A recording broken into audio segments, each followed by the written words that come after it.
Welcome back, everybody. They've brought world-class theater to the Beaches community for more than 50 years. This Saturday, Players by the Sea will be creating and celebrating some outstanding volunteers, performers, and of course those financial supporters who help ensure the success and vibrancy of the theater and its programs.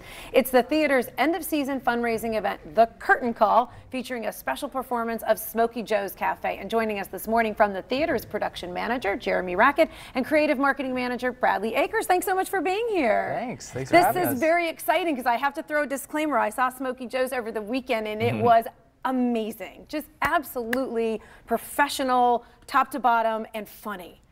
Like you've got Theo. He steals every time Theo's on that stage, man. He steals it. So before we jump into the curtain call and more about Smokey Joe's, unfortunately the theater did see some damage from Hurricane Irma. What happened? Yeah, you know, typically our theater does face some flooding, but this hurricane sort of topped it. We had a couple of feet of water in the entire building.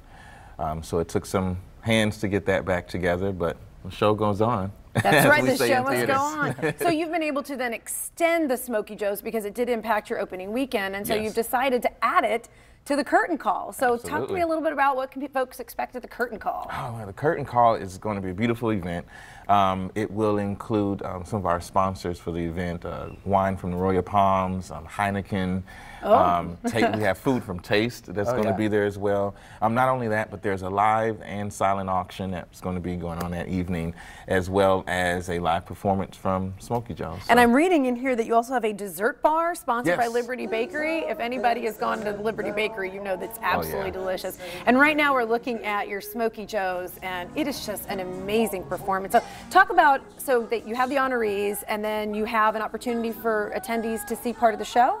Yes, so we have our honorees. There are volunteers affiliated with the theater that's helped us over the years, as well as donors, such as Mahelda Arnold and Lauren Hancock, who's done a lot of work with us.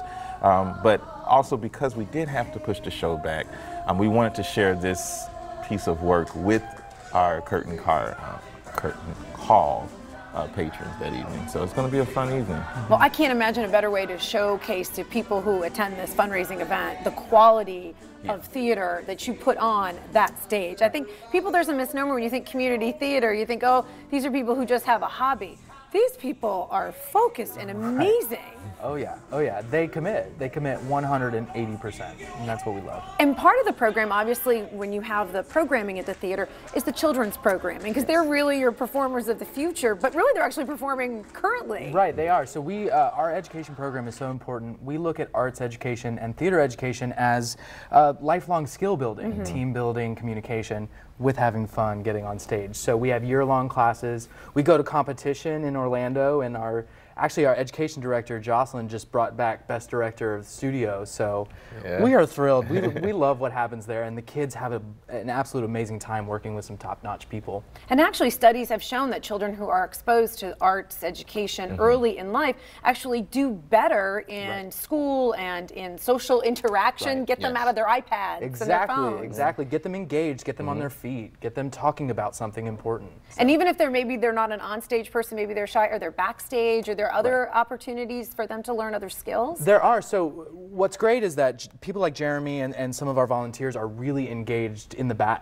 behind the scenes, and so they're able to kind of say, hey, come and shadow me, or look at how I do the lights, and the kids, their eyes just light up because there's so many aspects into putting a production together. It makes it tangible for them. Tangible. Well, thank you both so much for being here, and I'm going to let folks know, and I want to make sure everybody knows the Curtain Call Annual Gala is this Saturday evening from 7 until 10:30. Get your tickets at playersbythesea.org. That's playersbythesea.org. And don't forget, Smokey Joe's Cafe is playing through Sunday, but if you come Saturday, you get to have all that fun and see the special performance. It's a win-win, and I'm telling you, it's going to be fabulous. You're going to love it. All right.